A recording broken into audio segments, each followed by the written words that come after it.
वाले और आप सभी श्रोता भाई बंधु, भरतपुर, हिंडौन सिटी आदि से आए हमारे यजमान के परिकर समस्त गोयल परिवार, सबको जय श्री कृष्ण, जय सिया राम, जय श्रीमन नारायण, हर हर महादेव, जय जय श्री राधे।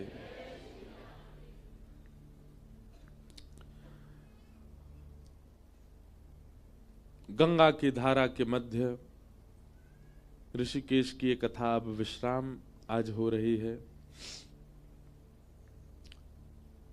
खूब आनंद, खूब उत्साह के साथ में क्रम हुआ। प्रातःकाल सत्र में कथा का क्रम हम लोग श्रवण कर रहे थे। इतनी शीतल अवस्था व्यवस्था पूरी ऋषिकेश की, परंतु फिर भी आप सब लोग सुबह के सत्र में आते, कथा श्रवण करते, बहुत सुख मिला।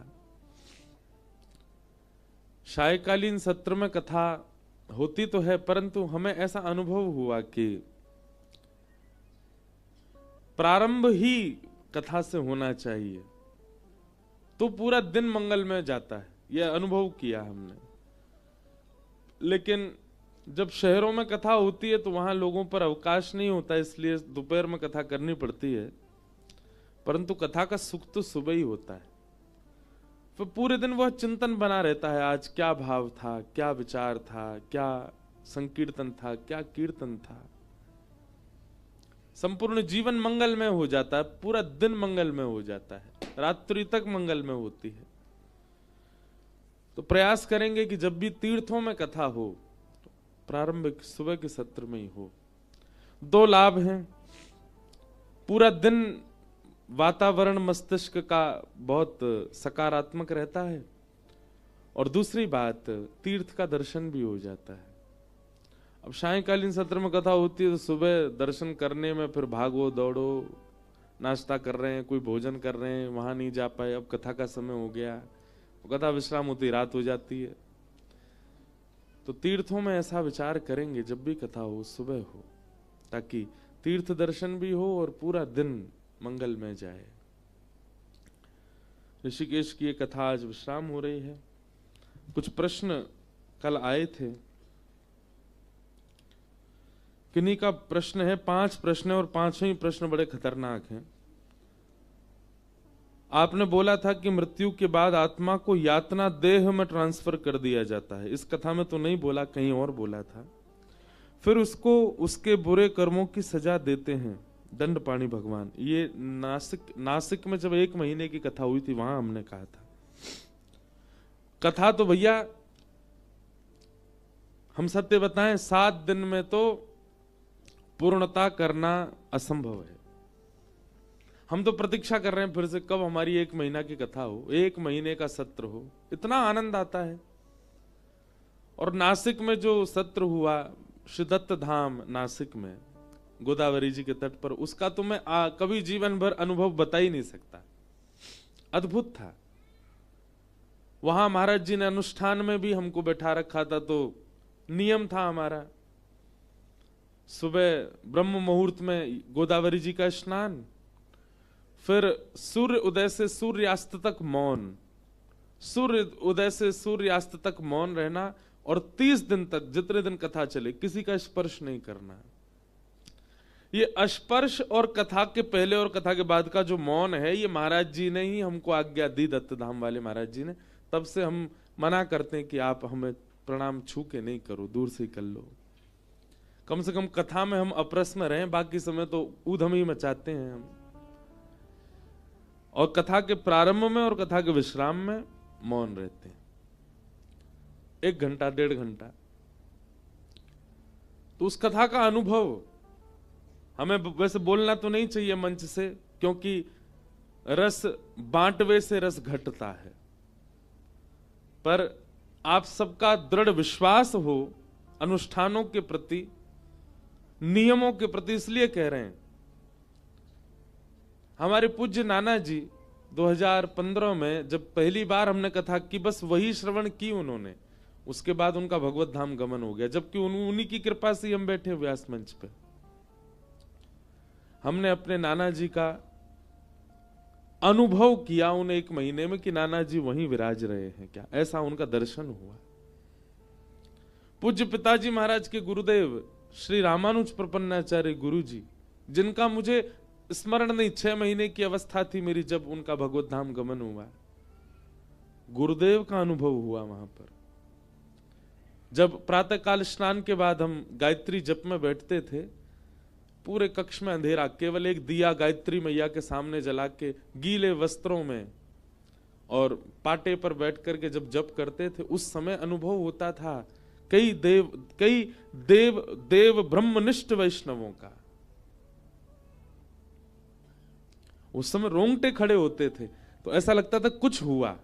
और जब थोड़ा तन हिला के देखते तो अंतरंग आत्मा में, अंतरंग भाव में वैष्णव दर्शन होते। नाना जी का हुआ, गुरुदेव का हुआ। गुरुदेव का तो हमें स्मरण भी नहीं, वो बोलते कैसे थे, चलते कैसे थे, हिलते डुलते कैसे थे।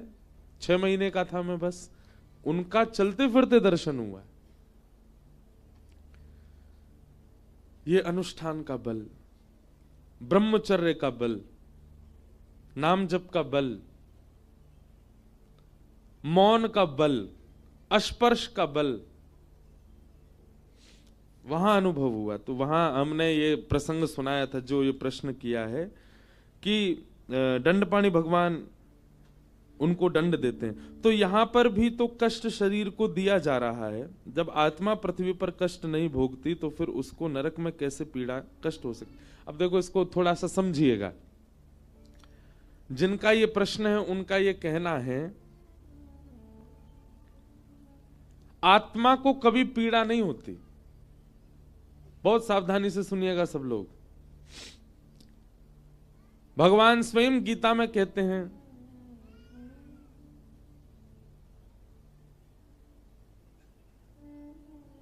आत्मा को कोई जला नहीं सकता, कोई भिगा नहीं सकता, कोई कष्ट नहीं दे सकता, कोई पीड़ा नहीं दे सकता। नैनम छिद्रन्ति शस्त्राणि नैनम दहति पावक। वो आत्मा है, उसको कोई शस्त्र काट नहीं सकता, वो अग्नि में जलती नहीं। लेकिन इस संसार में जो पीड़ा हमको अनुभव होती है वो देह को होती है, आत्मा को नहीं होती। और फिर उसके बाद जब हमारे कर्म बुरे होते हैं, तो कर्म बुरे होने के बाद जब हम शमशान को चले जाते हैं, मृत्यु हमारी हो जाती है, उसके बाद नरक और स्वर्ग की यातना कौन भोगता? क्योंकि यातना को, आत्मा को तो कुछ भी अनुभव नहीं होता। तब कहते हैं अगर हमें नरक जाना होता है तो यातना देह प्राप्त होता है, और स्वर्ग जाना होता है तो भोग देह मिलता है। यातना देह का स्वरूप ऐसा है कि वो यातना से कष्ट तो पूरा होता है, पर उस यातना देह का नाश नहीं होता, वो मरती नहीं है, उसको कितना भी कष्ट दे दो। और भोग देह में खूब भोग भोग लिए जाते हैं, परंतु वह भोग देह कभी भी मोटा नहीं होता, पतला नहीं होता, जर्जर नहीं होता। आत्मा को पीड़ा नहीं होती, आत्मा को सुख नहीं मिलता, पर आत्मा को यह अनुभव कराया जाता है कि तुम्हारे द्वारा किए गए कर्मों से देखो ये देह कितनी यातनाएं भोग रहा है।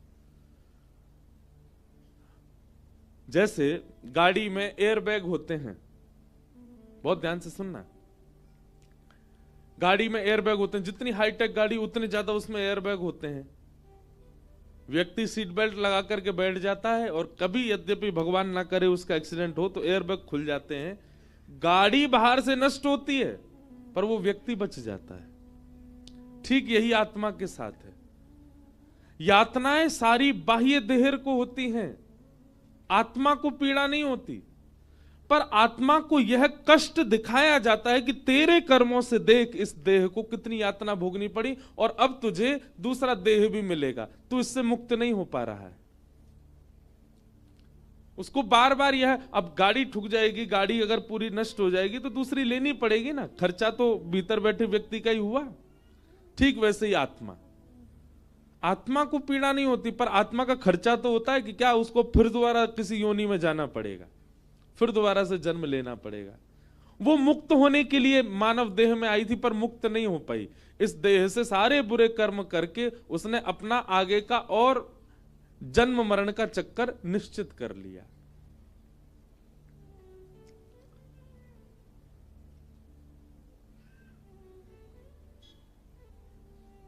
तो आत्मा को कष्ट नहीं होता, आत्मा को सुख नहीं मिलता, आत्मा को पीड़ा नहीं होती, पर आत्मा का एक शोक बना रहता है कि वो मुक्त होने आई थी इस संसार में, पर मुक्त नहीं हो पाई।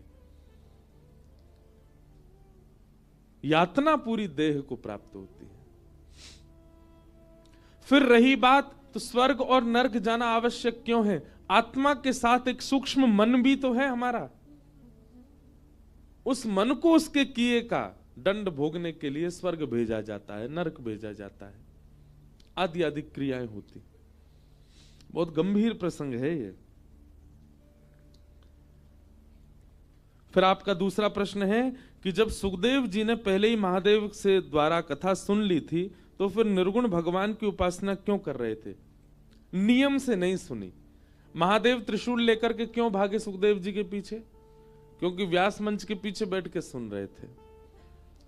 भागवत के जो नियम होते हैं, जो भागवत का स्वरूप होता है, उस स्वरूप से सुखदेव जी ने कथा का श्रवण नहीं किया। यदि उस स्वरूप से कथा का श्रवण करते तो उनको निर्गुण उपासना की आवश्यकता नहीं होती। फिर परीक्षित के उद्धार के लिए ठाकुर जी किसी और को बानक बनाते, क्योंकि उन्होंने नियम से कथा का श्रवण नहीं किया। जो नियम होना चाहिए, जो भाव होना चाहिए, उस भाव से वे कथा श्रवण नहीं कर पाए। और दूसरी बात, व्यास ही नाराज हो गए कथा सुना के श्रोता से, उस श्रोता का कल्याण कैसे हो? एक बात बहुत ध्यान से सुनिएगा, प्रयच्छति गुरु प्रीतो वैकुंठम योग दुर्लभम। कल्याण में व्यवस्था जितनी सहायक होती है, उससे भी कई गुना ज्यादा सहायक होता है गुरु की प्रसन्नता। आपने व्यवस्थाएं तो बहुत कर ली, पर गुरु प्रसन्न नहीं है तो आपका वह यज्ञ सफल नहीं हो सकता। आचार्य प्रसन्न नहीं है तो यज्ञ सफल नहीं हो सकता। और हम बहुत सावधानी से इस बात को कहते हैं, विवाह में ब्राह्मण प्रसन्न होकर के नहीं जाता, इसलिए विवाह भी सफल नहीं होते। लोग इस बात को भूल जाते हैं कि गुरु प्रसन्नता, ब्राह्मण प्रसन्नता, विप्र प्रसन्नता, संत प्रसन्नता, वैष्णव प्रसन्नता, ये बहुत आवश्यक है। अब लोग बाग कई कथा कराते हैं हमसे, आजकल हमको लोग बोलते हैं महाराज जी हमारे यहाँ प्राइवेट कथा कर दो, बस हम ही सुनेंगे, हमारे परिवार वाले। हम कहते हैं इसका कोई लाभ नहीं मिलेगा आपको। क्यों? कथा कभी स्वार्थी होकर के नहीं सुनी जा सकती। समहिता, भागवत जी को समहिता नाम कहा, सम्यक हितम यासा समहिता, सबका हित करे, सबके लिए जो है वो समहिता है। हमको सही बता रहे हैं, कई बड़े बड़े इंडस्ट्री के और कई बड़े बड़े एक्टर्स भी बुलाते हैं, लेकिन हमारे घर में महाराज जी करनी है, हमारे लॉन में करनी, में नहीं करेंगे। जिस नगर में कथा होगी वहां के सब लोग जो भी इच्छुक हैं, अगर प्रचार होने पर उनको अवसर मिलेगा तो सब सुनने आएंगे और आप सबका स्वागत करोगे, तभी कथा होगी, नहीं तो आपको कोई लाभ नहीं मिलेगा। वैष्णव प्रसन्नता, अब वैष्णव बाहर खड़े हैं, अब प्रसन्न, उनको रोक दिया गया, वो कथा चल रही है, आपको उसका लाभ कैसे मिलेगा? फिर एक वैष्णव भी अप्रसन्न नहीं होना चाहिए।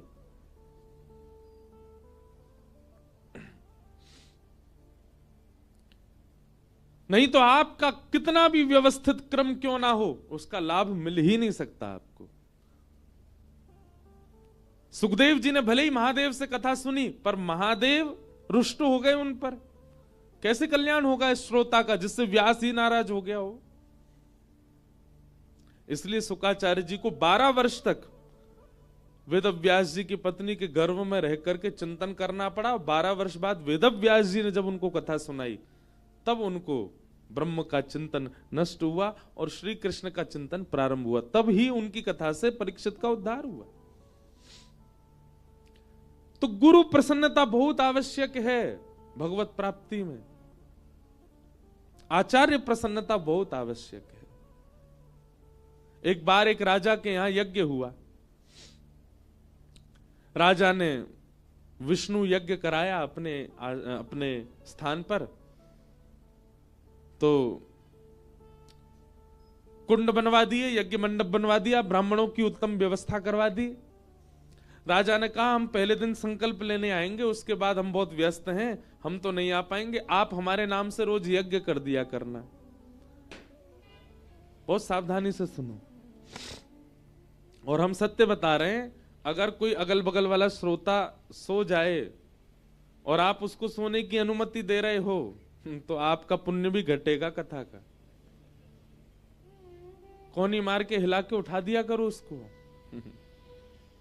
तभी आपका भाव श्रेष्ठ सुदृढ़ बना रहेगा। तो एक राजा के यहां पर यज्ञ हुआ, ब्राह्मणों से कह दिया कि हम तो केवल एक ही दिन आ पाएंगे, रोज आना हमारे लिए असंभव है। ब्राह्मण बोले कोई बात नहीं, आप संकल्प करके चले जाओ, और संकल्प करके राजा वहां से प्रस्थान कर गए। अब ब्राह्मण रोज राजा के नाम से संकल्प करके हवन यज्ञ करते थे। हवन में रोज खीर बन करके यज्ञ नारायण भगवान का भोग आता था, वो भोग के ग्रास दिए जाते थे। अब ब्राह्मणों के साथ में छोटे छोटे बालक ब्राह्मण भी थे। एक दिन खीर देख के एक बालक ब्राह्मण का मन किया, बोले रोज यज्ञ नारायण को पधरानी पड़ती है, आज हम ही खा जाएं इसको, कौन देख रहा है, राजा आता तो है नहीं यहां पे। छोटे बालकों ने उस खीर को पा लिया। अब जैसे ही वो खीर पाई महाराज, तो जितने बड़े बड़े ब्राह्मण अन्य थे सब लोग नाराज हो गए, तुमने यज्ञ नारायण के लिए आई खीर खा ली। बोले अब क्या करें, अब तो गलती हो गई। तो बड़े बड़े भी बोले एक काम करो, अब झूठी तो हो ही गई है, लाओ हमको भी दे दो। वो यज्ञ नारायण की सारी खीर सारे ब्राह्मण खा गए। आज यज्ञ नारायण में खीर भोग पधराया ही नहीं।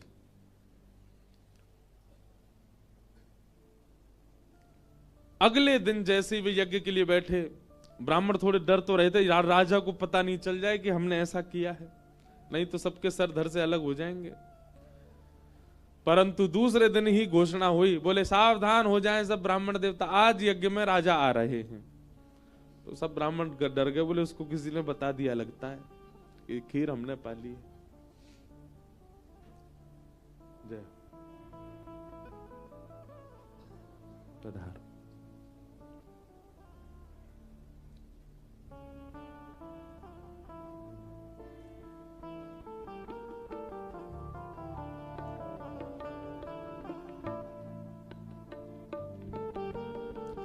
परम कृपा आज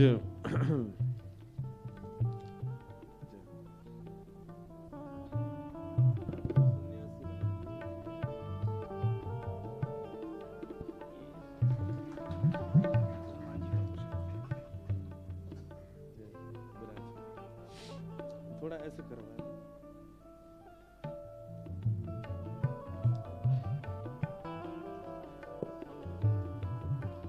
ऐसे नहीं, थोड़ा वहीं लगा बस, तो पीछे नहीं जाए। परम कृपा हुई, आज कथा के विश्राम में भगवत धाम वाले पूज्य महाराज जी आए, और अभी अभी नैमिषारण्य तीर्थ से वहां के हनुमानगढ़ी के पूज्य महंत श्री बजरंग दास जी महाराज पधारे हैं। बहुत बहुत वंदन। नैमिषारण्य में श्री हनुमानगढ़ी बड़ा सिद्ध स्थान है। जैसा हनुमान जी का आकार स्वरूप होगा वैसे ही हनुमान जी वहां विराज रहे हैं, खूब विशाल। दर्शन करने का सौभाग्य मिला था, छोटा था मैं तब। महाराज जी की इच्छा है, आज्ञा हुई है, एक कथा हनुमान जी को नैमिषारण्य में सुनानी है। तो 2026 में महाराज जी के वहां नैमिषारण्य में श्री हनुमान जी महाराज को कथा सुनाने के लिए जाएंगे। नैमिषारण्य बड़ा पावन तीर्थ है, और उसके विषय में हम बोलेंगे, पहले कथा पूरी करें। तो परम कृपा आज गंगा मैया भी आई हैं और श्री हनुमान जी महाराज भी आए हैं। सबका आगमन आज कथा के विश्राम में हो रहा है। निश्चित ही हमारी कथा मंगल में संपन्न हो रही है। पूज्य नैमिषारण्य से महंत जी पधारे, बारंबार प्रणाम।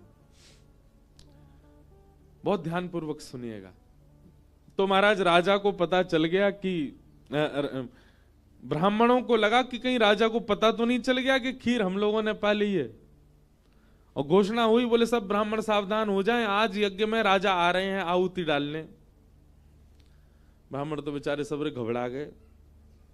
अब घबराहट के मारे मुखमंडल पर वो घबराहट दिखने लगी सबके। राजा आए, आकर के सब ब्राह्मणों को प्रणाम करके बोले, आप लोग यज्ञ निश्चित ही बड़े आनंद से कर रहे हैं रोज, हम व्यस्तता के कारण रोज तो नहीं आ पा रहे हैं, परंतु हम आप सब लोगों से जानना चाहते हैं, कल के यज्ञ में कुछ तो अलग हुआ था। ब्राह्मण बोले, अब मरे हम। अब ये राजा तो ये कुछ देखता नहीं है, ब्राह्मण है कौन है, वो तो सीधा दंड देता है। सब ब्राह्मण बोले, भैया छुपाने में कोई फायदा नहीं है, जितना छुपाएंगे उतना बड़ा दंड मिलेगा, इससे बढ़िया तो सत्य बताओ राजा को। सब ब्राह्मण बोले, देखो राजन, गलती मानवों से हो ही जाती है। राजा बोले, क्या गलती होगी, हमें बताइए ना। बोले, कल रोज यज्ञ नारायण के लिए खीर प्रसादी आती है और उसकी आहुति यज्ञ में डाली जाती है, परंतु हमारे साथ छोटे छोटे विप्र ब्राह्मण भी हैं, बटुक ब्राह्मण हैं, ये सब लोग यज्ञ की विधि सीखने के लिए साथ में आए हैं। कल इन लोगों से थोड़ा अपराध बन गया, वो यज्ञ नारायण के लिए जो प्रसादी खीर आई उसमें से इन लोगों ने थोड़ा ग्रास पा लिया। अब फिर हमको लगा कि जब झूठा हो ही गया, यज्ञ नारायण को पधराना ही नहीं है, सब लोग पालो। हम सब ने कल यज्ञ नारायण की खीर प्रसादी हम लोगों ने ही पाली, कल ये अपराध हमसे बन गया। राजा ने कहा, इसी वक्त यज्ञ विश्राम कर दीजिए, पूर्णाहुति कर दो अभी। ब्राह्मण बोले, ऐसा मत करो। नहीं नहीं, हम बहुत अच्छे से करेंगे, हम एक यज्ञ अपनी तरफ से कर देंगे, आपका कोई खर्चा नहीं होगा, आप नाराज मत हो। बोले, हम बिल्कुल नाराज नहीं है, पर हम कह रहे हैं अभी इसी वक्त यज्ञ विश्राम कर दो।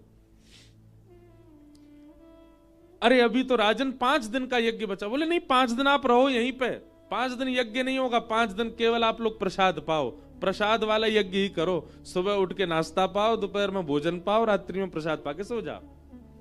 कोई यज्ञ नहीं, केवल प्रसाद पाने रुकी है हमारे राजमहल में। ब्राह्मण बोले, आप नाराज हो गए हमसे। बोले, बिल्कुल नाराज नहीं है, हम अपनी बात बता रहे हैं।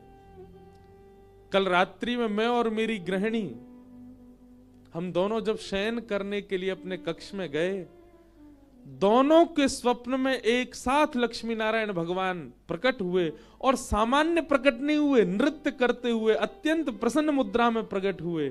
तो निश्चित ही हमें लगा कि यज्ञ के आहुति से ठाकुर जी अत्यंत प्रसन्न हैं, इसलिए प्रसन्न मुद्रा में दिख रहे हैं। पर यहां के पता चला कि यज्ञ की आहुति से नहीं, ब्राह्मणों प्रेम से खीर प्रसाद पा रहे थे, उससे ठाकुर जी प्रसन्न थे। तो हम तो केवल ये समझ गए हैं कि यज्ञ तो श्रेष्ठ है ही, पर यज्ञ से ज्यादा श्रेष्ठ ब्राह्मण की प्रसन्नता है। आज लोग इस बात को नहीं जान पा रहे हैं। इतने विवाह हो रहे हैं, रुक ही नहीं पा रहे, टिक ही नहीं पा रहे, निभा ही नहीं पा रहे, टूट जा रहे हैं। रेशियो बढ़ता ही जा रहा है हर वर्ष। क्यों?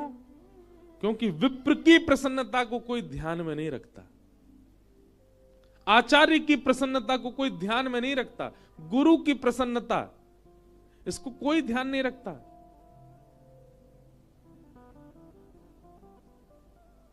आप कितनी भी श्रेष्ठ कथाएं करा लीजिए, कितनी भी भव्य दिव्य कथाएं करा लीजिए, पर क्षमा कीजिए, हम वैसे तो छोटे बालक ही हैं, कोई बड़ी बात नहीं कर रहे हैं, पर जितनी देर मंच पर बैठे उतनी देर तो व्यास है।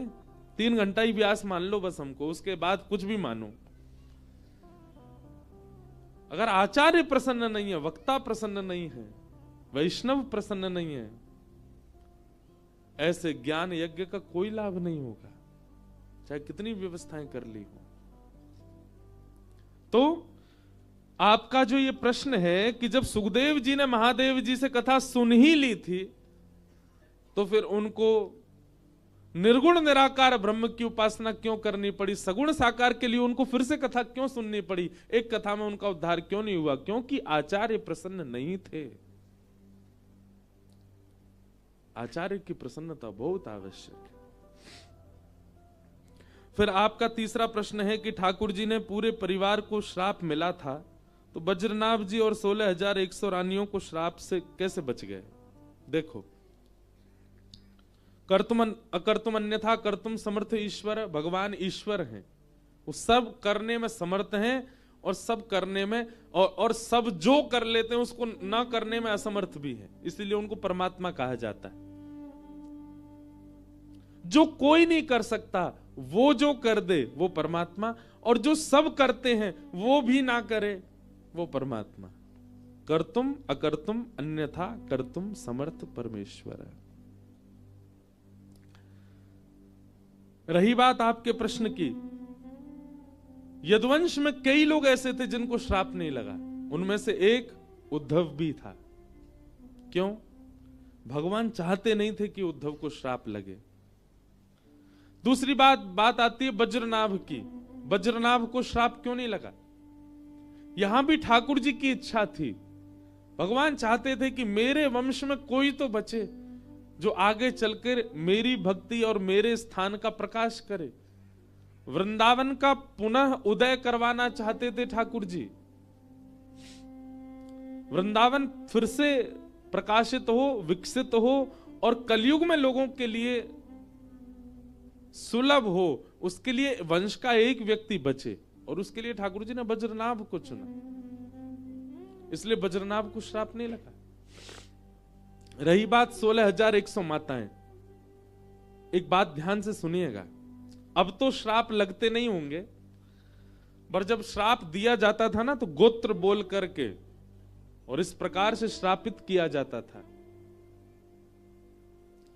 माताएं जो होती हैं वो सदा श्राप से और इन सब भावों से, अगर उनके पारिवारिक, उनके पति या उनके घर के पुरुषों को श्राप लगाए तो माताएं उससे सुरक्षित ही रहती थी। माताओं को उसमें सहभागिता नहीं होती थी। उसके पीछे कई कारण हैं। एक कारण तो माताओं के दो गोत्र हो जाते हैं। एक गोत्र तो उनके पिता के यहां का है जहां उनका जन्म हुआ, और एक गोत्र विवाह के बाद पति का होता है। परंतु फिर भी वह दूसरा गोत्र जो है, जो पिता के यहां का है, वो चलता ही है अंतिम समय तक। जब माताओं के बच्चों का भी ब्याह होता है तो भी पूछा जाता है आपकी माता जी का क्या गोत्र है? बोले माता जी का ये गोत्र है, उनके पिता की तरफ से। श्राप गोत्र के रूप में लगते हैं। भगवान की अष्ट पटरानियां जो थी उनको भी श्राप नहीं लगा। 16,108 टोटल पटरानियां हैं, यहां 16,100 की बात, पर उन 8 को भी नहीं लगा। उनको भी ठाकुर जी ने अर्जुन से कहा था कि लेके जाओ इनको श्री जी की शरण में, और जब अर्जुन लेके जा रहे तो बीच रास्ते में ठाकुर जी ने रूप बदल करके उनका हरण कर लिया था। तो माताओं का दो गोत्रीय होता है, एक तो पिता का गोत्र चलता है, दूसरा फिर पति का गोत्र होता है। और जब इस प्रकार प्राचीन काल में श्राप लगते थे किसी व्यक्ति को, किसी पुरुष को, किसी मानव को, तो उसका एक पक्षीय सुरक्षित रखा जाता था ताकि शाप के काल में उसकी कोई देखभाल करने वाला भी हो। एक दया भाव भी रखा जाता था। पूरे यदुवंश को श्राप लगा, माताएं उससे मुक्त रहीं। क्यों? संपूर्ण यदुवंश को श्राप लगा है, माताएं मुक्त रहेंगी तो कम से कम शाप काल में उनकी सहायता कर सकेंगी। 16,108 रानियों को ही श्राप नहीं लगा।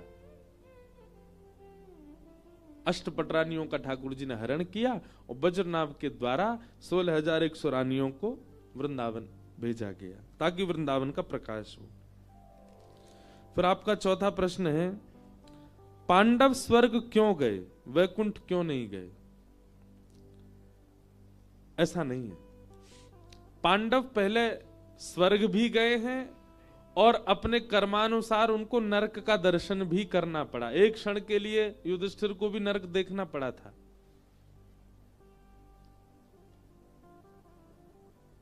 भगवत स्मृति, भगवत भाव, भगवत संग वैकुंठ प्राप्ति कराता है।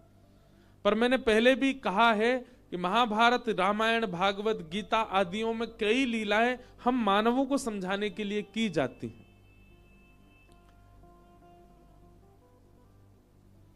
पुण्य यदि आपके जीवन में रह जाएंगे तो आपको स्वर्ग जाना पड़ेगा। पाप यदि आपके जीवन में रह जाएंगे मृत्यु काल में तो आपको नरक का भी दर्शन करना पड़ेगा। ये दोनों शून्य होने अति आवश्यक हैं। इन दोनों का शून्य होना